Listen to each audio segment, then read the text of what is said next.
Yes, yes, it's Big News Wednesday.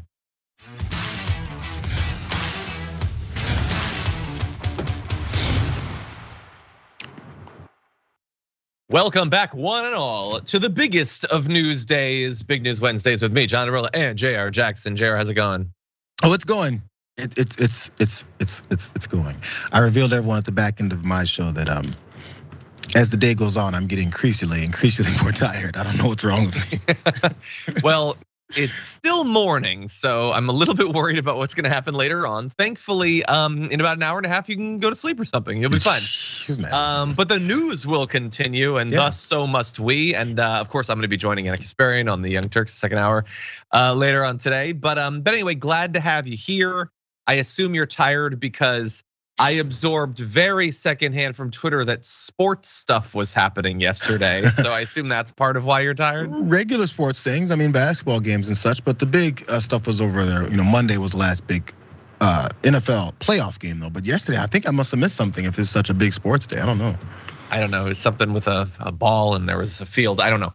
I'm not sure. By the way, thank you to the people letting us know that the voice is out of sync. I'm sure that they are already hard at work on fixing it. But anyway, thank you everyone for being here. We got a lot that we're gonna be talking about. The shape of the committees is now coming together and it's shaped horrifically. So we're gonna be talking about that. Joe Biden, I don't know if he was trying to be cool or something in a little public appearance, but it did not work out. So we're gonna be criticizing him a little bit. We're going to take stock of Kyrsten Sinema. It's been a little bit since she left the Democratic Party. We're gonna see if that has helped or hurt her in her state and what might happen in the near future in Arizona. And then if you stick around for the full show, in the aftermath, we've got updates on the Matt Schlapp lawsuit. He is alleged to have non-consensually groped a staffer. We have some big updates on that. And the fight to get human meat out of your food continues. We're gonna update you on what foods might or might not have human in them. So you're probably gonna wanna stay tuned on that. That's the most like local news tease we've ever done. Don't they always like make you scared that something you're eating is gonna kill you? There is bleach in one product in your kitchen. Stay tuned for the next 59 minutes and maybe we'll let you know. Anyway, lots to talk about. Oh, before we get to the news though, I did wanna mention, I believe the name Laith Kristen Marrow sent a very generous super chat in the very closing moments of yesterday's show. And so I didn't see it until I'd already closed out the show, but I didn't want them to think that we didn't see their message. So thank you so much. Had said, and I especially love the content of the message. Laith had said, yay for Danielle being on. We had Danielle Moody on for the first time as a host yesterday. As a huge fan of Woke AF and Democracy-ish, and of course TDR and TYT, both for years. This is such a thrill. Yes, Woke AF, Democracy-ish are two of the three podcasts that Danielle Moody hosts. We had a great show. I had been lucky enough to be on Woke AF a couple of months ago. So Leigh, thank you for your support and for shouting out Danielle, who did a hell of a job. Absolutely. Yes, that said, we're gonna jump into the news. Everyone who hasn't yet hit the like button, stop being dead weight and participate, okay? Be a part of the solution, everyone. And in return, I'll give you news. And if you want to send us any comments, tweets, or super chats, we will respond as we go. But Jayar Jackson, are you ready to start the show? I think so. I'm back. I'm awake.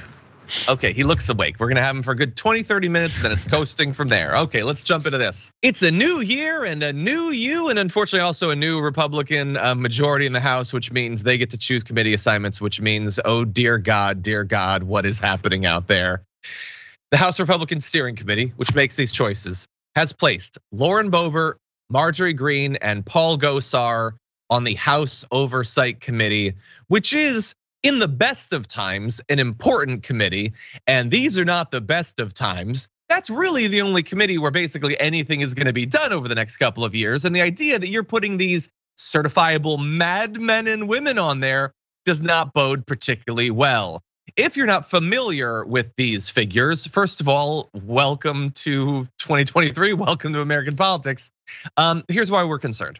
Marjorie Greene has, of course, pushed multiple conspiracy theories about everything, I think, at this point. Is not only going to be on the House Oversight Committee, is also gonna be on the Homeland Security Committee, which I think is almost too much. It's like they're jumping the shark, the writers, of American politics to put her on that for reasons we're gonna describe. Richie Torres, representative, said, as the former vice chair of the House Homeland Security Committee, I'm horrified that it was just announced that Marjorie Greene will serve on the committee. A QAnon conspiracy theorist and January 6th insurrectionist doesn't belong on a committee that exists to fight extremism. And now you can agree or disagree with Richie Torres. Obviously, he's on the other side of the aisle. I did think it was notable that in particular, some of the survivors of 9/11 have weighed in on this, including Sharon Promoli, who had been on the 80th floor when the planes hit the World Trade Center, said Mrs. Greene, a 9/11 denialist, knows nothing about 9/11 because she doesn't believe in legitimate investigative journalism or books, believing only the most outrageous conspiracy theories that deny the horror of what happened to 3,000 souls and to the injured survivors on 9/11. And I'm not gonna go through all of the crazy things that Marjorie Greene believes. We've done that in the past. But when it comes to 9/11, she has expressed the belief in videos that the entire thing is a hoax. In particular, she doesn't believe that a plane hit the Pentagon.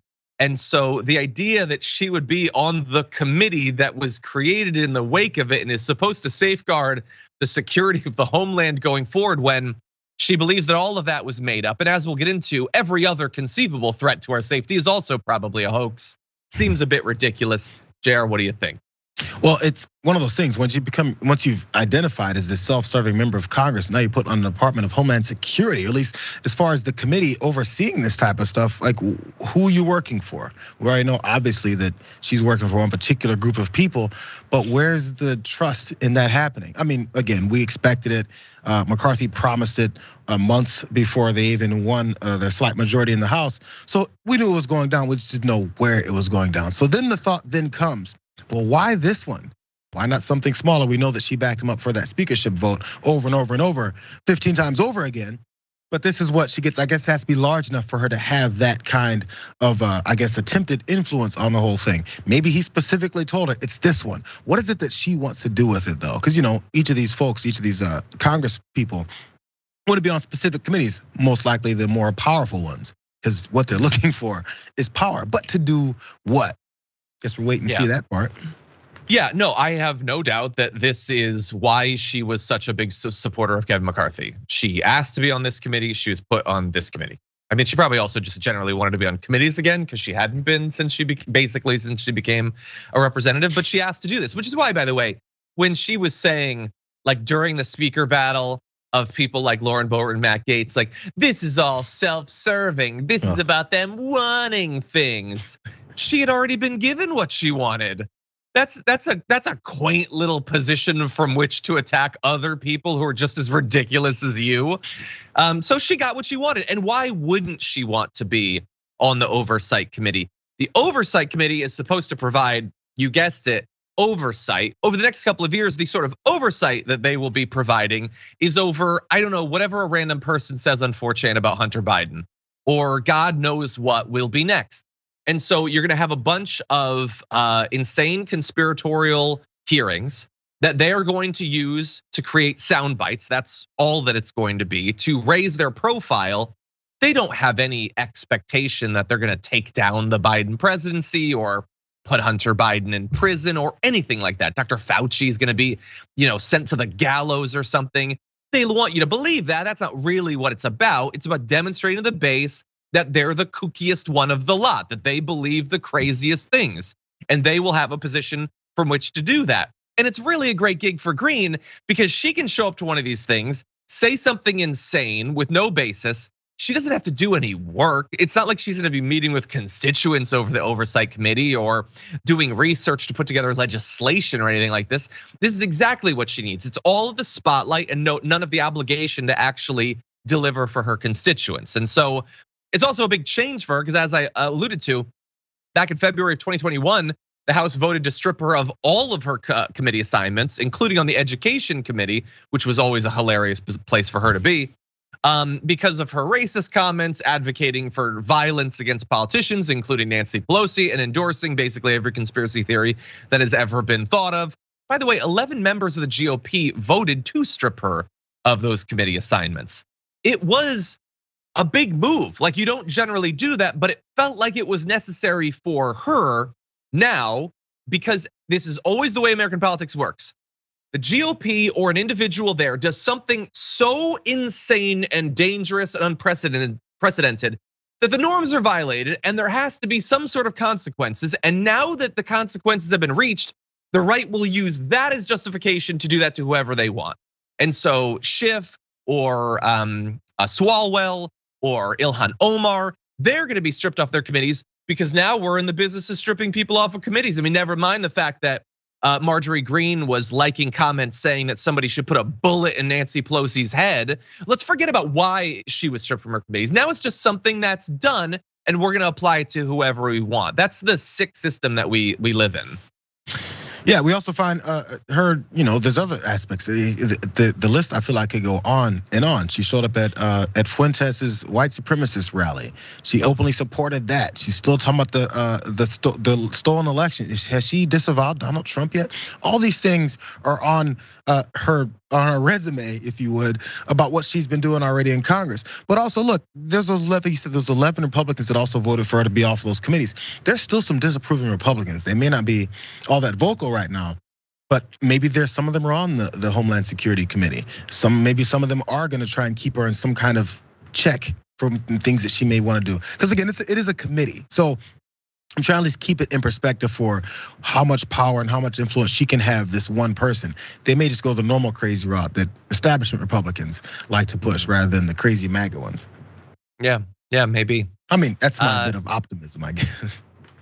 It's just like, and on Homeland Security, I mean, in theory, it's supposed to do some stuff. It's not gonna accomplish anything. Anything crazy that they do is gonna be vetoed or whatever, but like, she doesn't just believe that 9/11 was a hoax. And by the way, now she comes and says, no, it totally happened. I totally believe it. You can't judge me based on the things I said when I was young 3 years ago or whatever. She was a grown woman when she said those things. And by the way, again, not just 9/11. Did you know Sandy Hook, a hoax? Basically every mass shooting, a hoax. Mandalay Bay was a hoax, according to her. And she was so enthusiastic about these, she would film rants of her talking about how she doesn't believe in these things. COVID also a hoax. Basically every threat to the homeland, she doesn't believe is real. So I'm sure she's gonna be a productive member of that committee. And it isn't just her. Paul Gosar, remember, he also lost his committee assignments in November of 2021. When he started posting anime portrayals of him murdering his colleagues. But again, it's all the same thing. I mean, he posted a video of him and Marjorie Greene chopping AOC's head off, and Ilhan Omar's a Muslim. So I guess it's all even, really. That is the approach that the Republican Party has. And again, like we said with Santos and McCarthy, where initially McCarthy is not responsible for the lies that Santos told. Although I would like to amend that a little bit because now he's indicating that he had reason to believe that Santos was lying even before the election. So it's starting to look even more damning for him. But when he refuses to actually condemn Santos, it becomes his problem. We're now seeing the same thing when it comes to the conspiracy theories. Because it is one thing to just have members of your caucus that believe insane, dangerous things. But when you are rewarding them for that, giving them back the positions that have already been stripped from them, that's no longer just their issue. That's your issue now. Kevin McCarthy and the steering committee are giving the stamp of approval to people who believe that virtually every tragedy that has happened in American history was made up. And there's some ulterior explanation, probably involving Jewish people. As usual, but also one more thing on Gosar, because look, the violence of that post that got him eliminated from that committee, we've got happening in real life. So people may want to say, you guys are hyperventilating over him posting cartoons of murdering a colleague. Well, there's this guy, his name is Solomon Pena. Maybe you've heard of him, John. He's this guy who took that anime thought process and took it straight to his political enemies. Just like what we call the third world countries that have very messed up political systems. These things lead to real violence. Just because he posted it and he's like, oh, I'm just playing around, doesn't mean other folks don't take that to heart. People who want to be elected representatives, like Solomon Pena, not just some crazy person off the street in the middle of Nebraska. This guy was looking to do damage, and yes, children were involved in their homes getting shot at. Bro, yeah, they can brush it off as people just gonna forget about it. But the people who then carry out the stuff, they don't forget about it. Yeah, I'm glad that you mentioned that. We're not doing a full update on it, but I did see that he was apparently dissatisfied with the violence that he paid for. He wanted the shootings to be more aggressive, and he apparently used an AR-15 when he participated in one.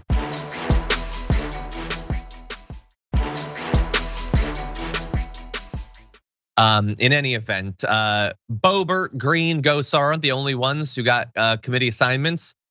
George Santos, or whatever alias you prefer for George Santos, is also now on the Small Business and Science Committees. For some reason, I mean, why shouldn't he be on the Small Business Committee? He's worked for small businesses, he's owned small businesses, he's been a small business for all I know. Maybe he was an Orange Julius when he was younger. God only knows what he's going to claim now. Bear in mind, as if this is supposed to make it any better, neither of those two committees are seen as plum seats for lawmakers. Now, that again is supposed to make us feel a little bit better. Can we just stop though and say, isn't it a little bit messed up that the small business and science committees aren't considered important? Maybe they should be. Maybe being on the science committee should matter. The fact that it doesn't is not an indictment of George Santos, it's an indictment of our government. But anyway, he wanted to be on the House Financial Services and Foreign Affairs committees, bearing in mind that his entire past on Wall Street was made up, and he is currently alleged to be fleeing an international crime that he committed. So I guess I understand why he'd want to be on those places. I don't think that he necessarily deserves it, although he did ask for it. And think about the balls on this guy. By the time we have a speaker and committee assignments can be made up, we already know about the million lies he's told about literally everything involving his mom dying on 9/11 and the Holocaust, and we're gonna get to more. And he's like, hey, I'd like the best committee spots ever. They all do, don't they? And also, anyway, really fast, Jayar, though, just because I want to be fair and I want to provide balance. I'm being critical of him. There were some who greeted his new positions as a good thing. So former astronaut Scott Kelly tweeted, awesome to have former NASA astronaut and moonwalker George Santos on the House Science, Space, and Technology Committee to infinity and beyond. I like that. Sorry, continue. No, it's fine. I love that because some people need to point out how cartoonish this is, and I think that encapsulates it perfectly. So no, his qualifications on the Small Business Committee, he's run several, right, John? Run a few into scams, made sure he's stolen money from folks. I think he knows how small business works. I'm glad you pointed this thing out about it because, again, we're supposed to feel better because there's a small, not plum, what do they call it? A plum type of committee assignment. How much do politicians in general, it's not just conservatives, talk about how important it is to represent the small business leaders, small business owners in our country? They're the lifeblood of our economy. They're the real people who provide jobs. We support them, things go forward. Why is this not a very important committee assignment? And if it is, which I guess they say so in political terms, why is George Anthony Santos Duvalder on it? Yeah, it doesn't matter. It's really perfect. I mean, they lie about caring about small business when they're really only interested in the largest corporations. So why not put the biggest liar in DC on the small business thing? And honestly, they love putting him on the science committee. It sends a signal to the Republican base that we think science is a joke. We don't care. We're putting a liar and a fraud on there, and they will eat that up. They will love that. Again, like we point out that it obviously reflects incredibly poorly on the Republican Party that they would allow a person like this to be a member in good standing, because we think it matters. But bear in mind, it's not like they are super worried about how this reflects on them. They don't want Americans to believe that any of this matters or any of it is deserving of any respect or consideration. They want everyone to approach the government as a complete joke so that they'll stop expecting things of it. Because they want everything to just be owning the libs and culture wars, and you'll forget about anything actually getting done. George Santos is an important step in the path to that future.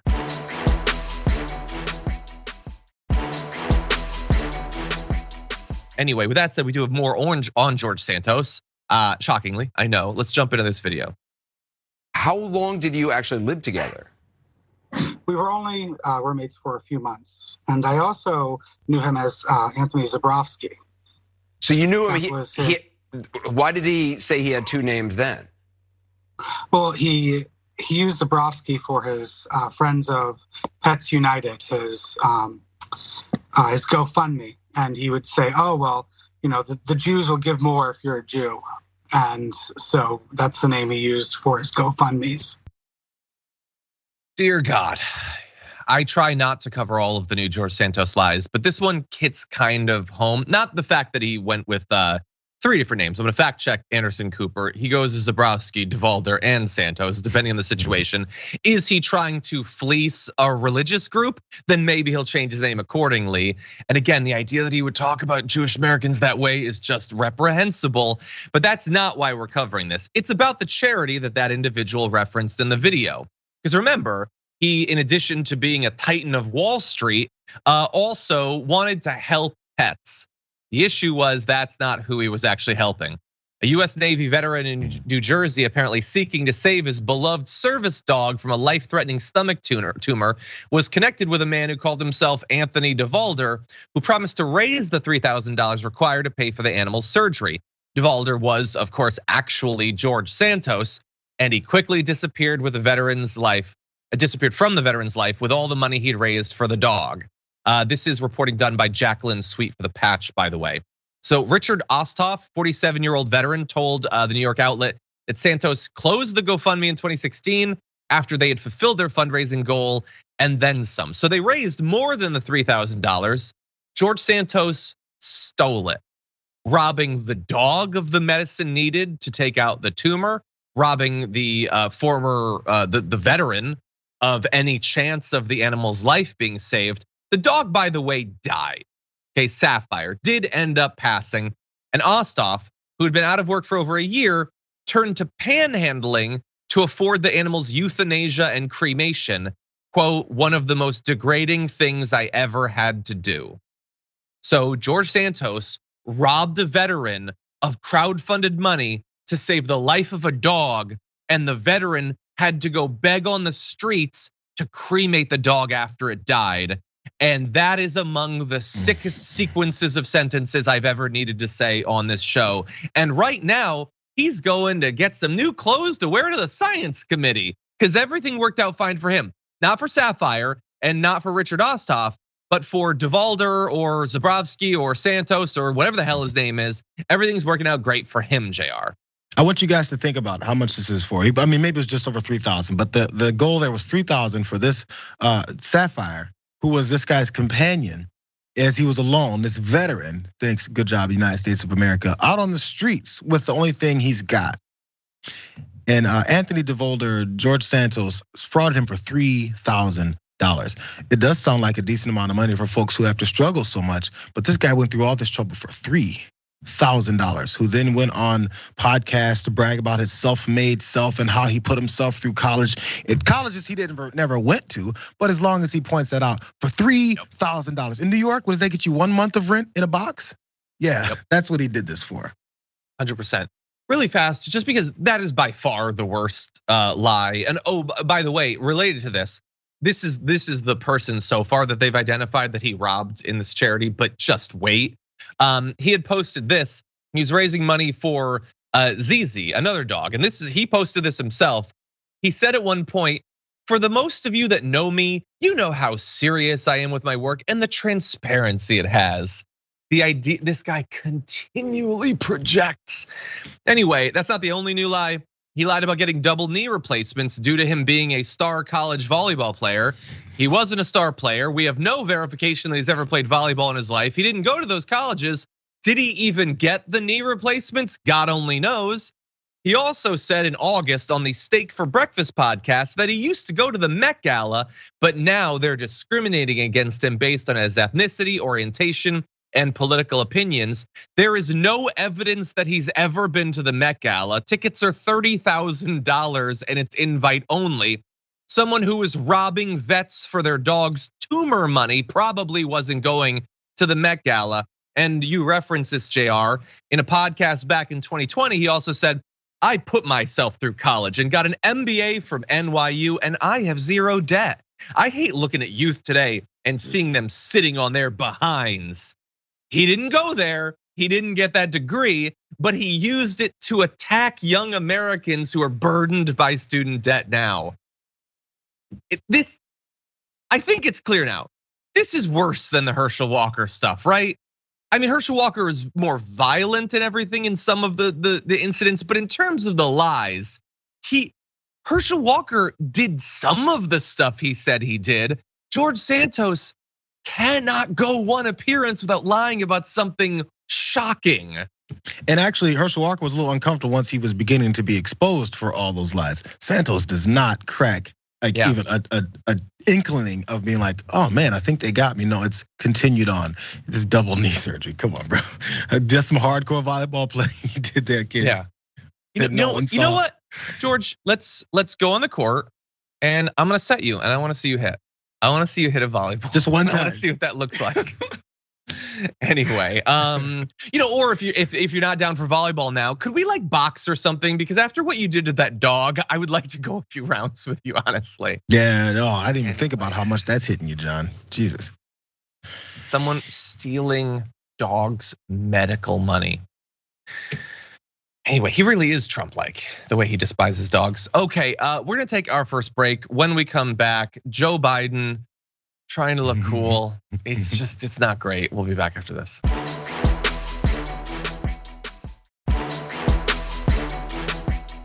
Okay, a reminder everyone, we're still giving out Blue Apron gift cards every day. So send in your comments, particularly good comments, maybe, or from a member, maybe get you a Blue Apron gift card. You never know. And with that, why don't we have a little bit of fun starting with this.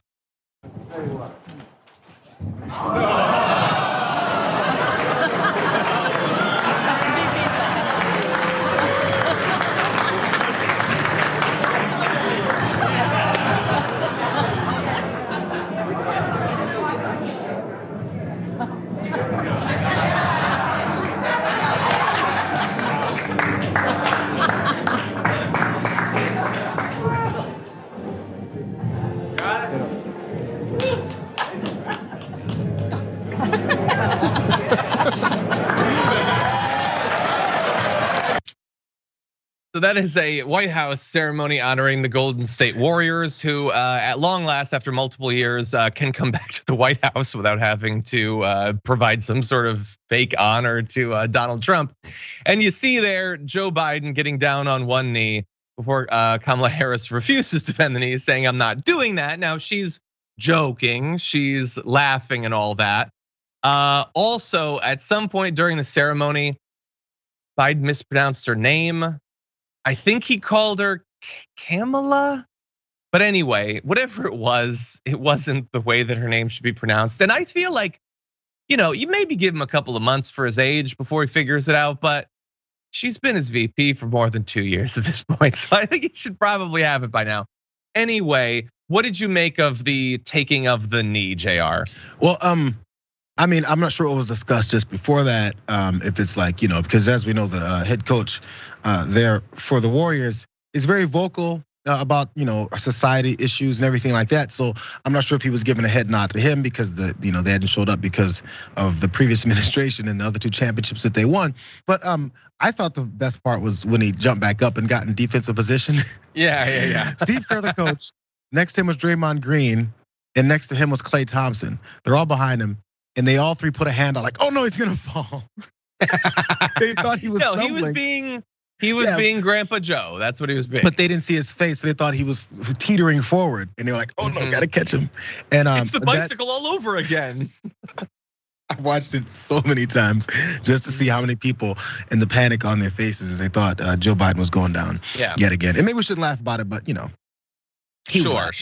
Come on. So yeah, So I'm watching that and I'm thinking, absent the performance or whatever, like he's being jokey and he's being fun. Trump could not have had that in a way that didn't end up being condescending or worrying in some way. When he jumps up or whatever, it's funny. I'm honestly shocked he was able to do that stuff. I mean, I don't take a knee without at least thinking a little bit about it at this point in my age, and he's double my age. The fact that he could jump up without both of his kneecaps crumbling. It's pretty impressive. Is that supposed to be, was that him doing the political thing? Like, is that why he was doing it? Or, because she said she's not gonna do it. And I wasn't sure if she was making like a joke about the politics of it, or the fact that they'll be criticized, or if she just literally physically didn't want to take the knee. I don't know, because we're so used to things like the Nancy Pelosi and the thing in the gallery where they take the knee and they wear the traditional garb, and like, I don't know what to trust out of these people. So I'm not even sure at what level we're supposed to analyze it. Yeah, well, I mean, it could have been anything with her. I hadn't thought about it being potentially for any issues with knees, because again, like you said, I'm 42, bro, and I worry every time I have to do anything that puts pressure on my knees. But then again, like George Santos, Anthony DeVolder, I played collegiate sports and I've got some knee issues. Haven't been replaced yet. Maybe it can raise $10,000 for me, but I think it was all lighthearted. Who knows the reasons behind it? But it's the thing that I did want to point out, though. People that were supportive of it or laughed about it, or supporters of Biden, were like, "Yo, very impressive that he can do that." Oh, how impressive! I was like, "Yo, this type of praise doesn't sound that good." Like, man, I didn't know that our president could move. Oh my God, I didn't know he could stand up without falling on his face. That means you expect a lot less from him. Yeah, definitely. Yeah, so in practice, once you actually see, I don't mind it as much. As long as it's not, I don't like the lack of action coupled with the performative stuff sometimes. But the people in the room seemed to think it was funny. He was playing up for the crowd. He was awake, so that was good. All of that is good. I guess I'm fine with it. The performative without the lack of action. You mean like his political action, how he's held up and not done certain things, but then he's willing to have this fun, good time and act like he's If this is an example of that, and it's not 100% clear, but I never, as a general principle, I don't like that. That's what I'm saying. And so that is why I go into this sort of thing a little bit critical. Obviously. John, you have to have fun as a politician. You have to meet and greet. You have to ingratiate yourself with people. What's the matter with you? You're running for office. You have to learn these things first. Yeah, he's just doing like kip-ups. Where are the hamburgers? Come on, where is the McDonald's? Yeah, I wonder what they ate. Yeah, I probably better food than that. Probably Jack in the Box. Anyway, with that, 10:36. You know what? I think we're gonna have to move on to the C block. Unfortunately, we had some other good video. There was a shout out about the Brittney Griner situation. No, it's on me. Anyway, so with that, you know what? Why don't we jump into this C block when we're ready? Difference for the American people in the last 2 years. And we still don't agree on getting rid of the filibuster. That's correct. Thank you. Thanks, I hate it. It's just terrible. Like, first of all, Davos existing and the World Economic Forum, and then them being there, and then them teaming up in that way, Kyrsten Sinema and Joe Manchin, like, hey, high five, we can stop anything from happening. Isn't it great, all of the things that we've stopped from happening? All of the like terrible threats that face us that we've done nothing against. I pointed out on yesterday's show that Kyrsten Sinema had, like many people of her type, posted messages about how much she loves the legacy of Martin Luther King Jr. and all that, when she is literally the white moderate that he wrote about, and in particular is using the exact tool that he warned against, which is the filibuster, to her then turn around and within 24 hours high five Joe Manchin over them maintaining the filibuster is just, well, it's not accidentally offensive. It is her purposefully spitting in our face. That is what she is doing. Because she's not in a room surrounded by people like us. She's not in a room surrounded by literally anyone from Arizona. She is in a room surrounded by literally the richest people in the world and those who work to advance their interests, even more so than in the federal government. This is like an international coming together of all of the people who are only interested in maintaining the economic dominance of the 1%. Even Chris Hayes, by the way, pointed out, I've heard from wealthy donors that Sinema is at her most comfortable and gregarious around rich donors, and you can really see it here. Yeah, you'll notice when kids go to protesters, she runs. When it's these people, she just feels so comfortable. She gets to put on her fancy clothes and high five a-holes. It's a great day, Jayar. There I am. It's one of those things where, look, you'll have Republican politicians that maybe are, I want to call it the fringe, but aren't with in lock and step with the majority of the things that their constituents are saying, or even the party line, and they're called mavericks and all that stuff. What you never see is those same politicians, then Nancy Mace being one of them. This only on this one specific topic. She's a lot more, leaning towards the rest of the country when it comes to abortion rights, right? But you don't see her on stages high-fiving over it when it's brought up and saying, yeah, sticking it to them, those people that voted for me. You don't see that. For some reason, many Democratic politicians, once they find themselves in a little bit of a disagreement with some of their constituents, they find like this joy in sticking like their thumb in everyone's nose and be like, yep. Got you right. Why is that the approach? You're gonna high five over this? Yo, say it quietly, do what you wanna do. Have your stance that you're too afraid of Republicans for implementing something like this to get something done that they would not hesitate to implement if they were forced and needed to get something done that they really wanted to get done, that they promised their voters. So if you're willing to be that group of people, or that duo of people, the fact that you want to exhibit just how much you relish in sticking your finger in everyone's face and be like, ha, got you. What's the purpose? What's the end game here? Who are you looking to please? Those people in that room. And by the way, they were pleased. They're very, very pleased, very, very comfortable, very, very wealthy, very, very pleased about everything because they're winning. Let's turn to a slightly different aspect of this. It's been several weeks since Kyrsten Sinema announced that she was going to be leaving the Democratic Party, which she was such a helpful member of before. What effect has that had on her potential voters? Well, it really depends on how you identify. So amongst Democrats, according to Morning Consult, she had a 42% approval rating before the party switch, which is higher than other polls that I've seen. But don't worry, it fell. It's at 30% now, just a couple of weeks later. Her disapproval has shot up in just a couple weeks from 41% to 59%. That is a massive change, but it has helped her out in a couple of different groups. So amongst Republicans, she went from 38% approval to 43%. Bear in mind, she's still underwater amongst Republicans, which she should be. She claims to be not a conservative, but whatever. It hasn't won those people totally over, although it has improved her position mildly, a smaller effect than it was for the Democrats.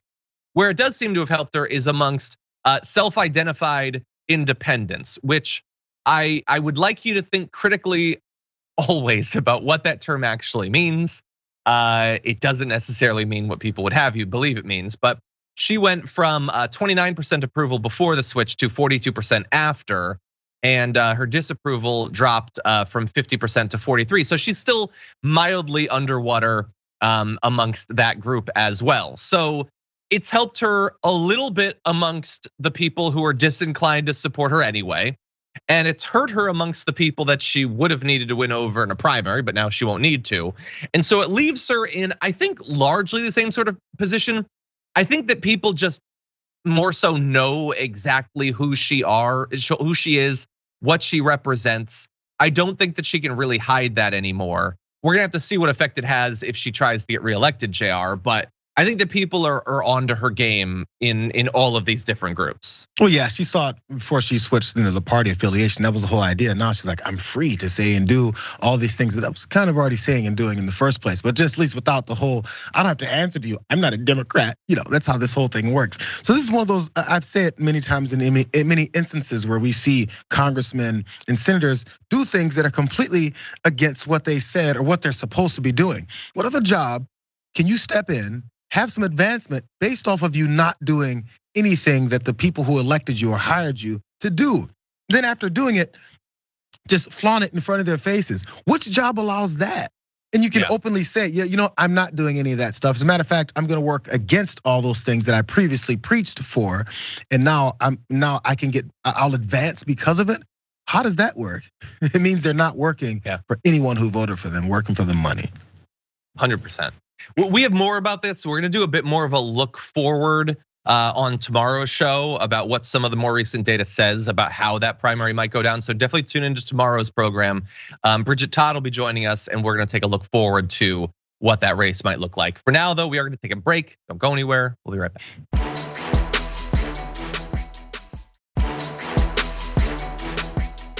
Okay, everybody, this is where it gets a little bit darker, a little bit more unfortunate, but that's the world we live in, so we're gonna cover it. Let's jump into this. An 18-year-old student, a student of Indiana University, was apparently targeted by a racist maniac and stabbed repeatedly while on a bus in Bloomington, specifically because that 18-year-old happened to be Asian. Student ended up with multiple stab wounds to her head, was transported to a hospital. And actually, why don't we bring up this tweet? You'll be able to see the 56-year-old white woman who attacked this student has been charged with attempted murder, aggravated battery, and battery by means of a deadly weapon. So some of you might be playing devil's advocate in your mind and wondering, what did that student do to cause this? And I'm gonna be completely honest, based on everything that's available to us, literally nothing. I don't mean it not just anything direct, I mean nothing that can be interpreted as justifying any altercation whatsoever, let alone this attempted murder that we saw. She was apparently waiting for the doors of the bus to open, and the passenger began striking her in the head with a knife. Billy Davis is the 56-year-old, said specifically that she targeted the student for being Chinese, adding, quote, "It would be one less person to blow up our country." Apparently, there is video. There was no interaction between them before this attack. The beginning of their interaction was an attempted murder with a knife. And apparently the student was stabbed at least 7 times before she got off the bus and this ended. And so, look, racist attacks and hate crimes like this are obviously nothing new in America. Violence perpetrated against Asian Americans or people who they believe are Asian Americans is definitely not new, but we're also not gonna pretend that it's not more common in the wake of the pandemic. And we're not gonna pretend that some of the most influential and powerful people, especially on the right, both in politics and political commentary, haven't led to people like Billy Davis, this 56-year-old, believing that Chinese people are suspect, Chinese people are trying to destroy America, China is the ultimate world villain, and something needs to be done about it. And so when these sorts of things happen, as they've increasingly been happening, we're not gonna pretend that it's just an isolated incident, because it very much isn't. Jayar, what do you think? Yeah, when you run out of bad guys and boogeymen, you keep expanding and expanding. So whenever the pandemic happened, and you have an opportunity to open up your hateful people to then become more loyal to you based off of that hate, you take it and you run. We saw Donald Trump do that, and it's not just him. It's all stuff that gets perpetuated. Do you think these pundits, do you think these politicians that are still in office are gonna talk about these types of things? We did a story earlier on the watch list about Sheila Jackson Lee was proposing a bill that would point out the terrorist nature of white supremacy. And if you're associated with promoting it and then leading to someone attacking someone based off it, you're up on these charges associated with it. I think it does have some things to tighten up on it to make sure you get the right people. But this is something that has people so upset. Specifically, it was Tucker Carlson. So if you're mad about how people then have to look over their shoulder like this woman had to do before getting on the bus, a normal daily activity, that is terrorism. She's been, the attacker has been motivated by people who are looking for advancement within their careers, looking for more money, looking for more support, just lying about anything that they can to make sure they anger enough people that follow them and hang on every one of their words to then do things like this. And the result is someone just trying to get on the damn bus and get stabbed this many times. So if someone has to look over their shoulder just from doing normal daily activities, going to the grocery store, getting on the bus, driving down the street, going to school, going to work, all that stuff has to be monitored to make sure you don't get almost murdered. This is when leaders need to come forward and start talking about, listen, I had this to say, but I didn't mean that. They won't even say that because they don't want to lose that structure of regaining and exploiting more and more of their power. This is on full display, what people always talk about, how the evil of power and people's thirst for it just continues to grow. They just use foot soldiers like this to get there. Yeah, no, I appreciate that. And look, there's a lot of responsible people who are gonna recognize what's going on. But while we can point out these links, we also, we would be stupid to believe that they will acknowledge it, that they will apologize for it. I mean, the idea that they're gonna apologize for demonizing China or Chinese people, they wouldn't apologize when the specific children's hospitals they were demonizing got bomb threats. Like, the link could not be clearer, and they still insisted that they had done nothing wrong. Okay, with that said, we're gonna move to our last topic for this first hour. We've been warning about how this anti-LGBTQ, specifically recently anti-trans fervor on the right, is going to turn violent. And I mean that in a continuing fashion. Obviously, it already has many, many times, attacks, murders, and those sorts of things. But I don't want people to forget about how much hatred and anger and xenophobia has been stoked on the right. And I want to show you this video. So Stephen Monticelli, I believe is the name, posted this video of a serial protester, an anti-LGBTQ protester who just like dispensed with all the fake concerns over kids and everything and just said what the ultimate objective is.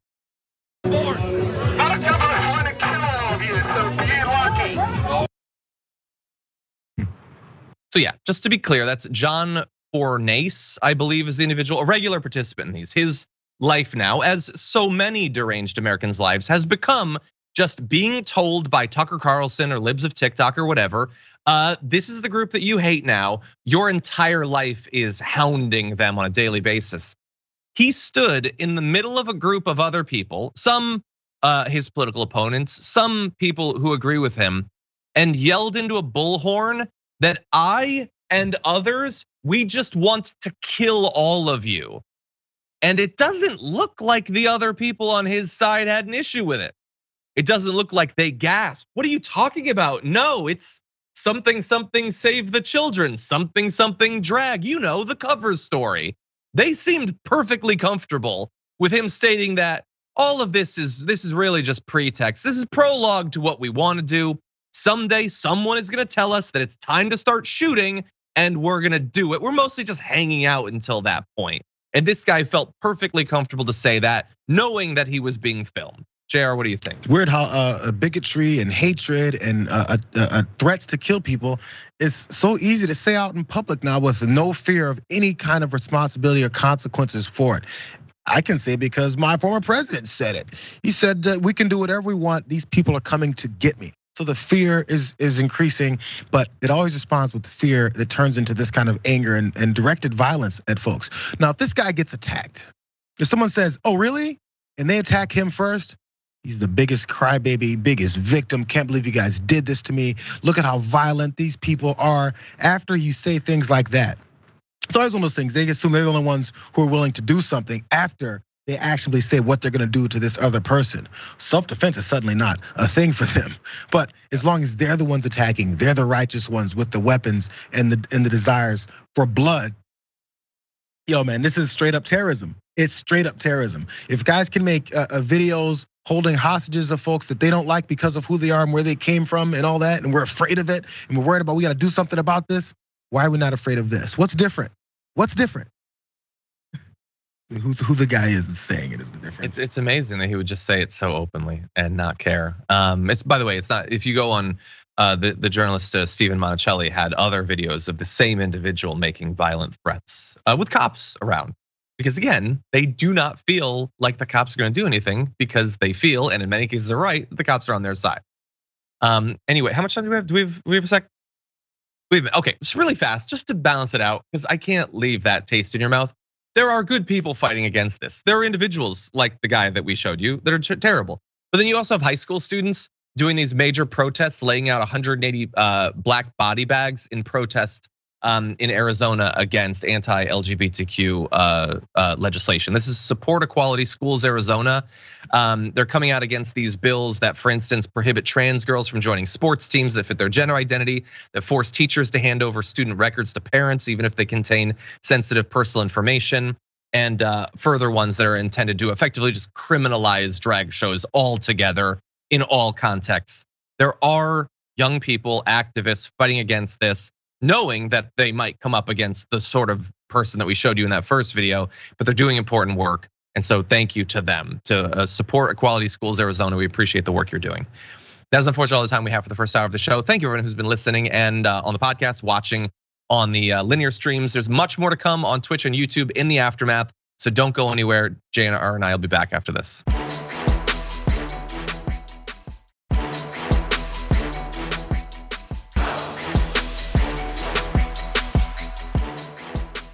Thanks for listening to the full episode of The Damage Report. Support our work, listen ad-free, access members-only bonus content, and more by subscribing to Apple Podcasts at apple.co/TYT. I'm your host, John Adarola. I'll see you soon.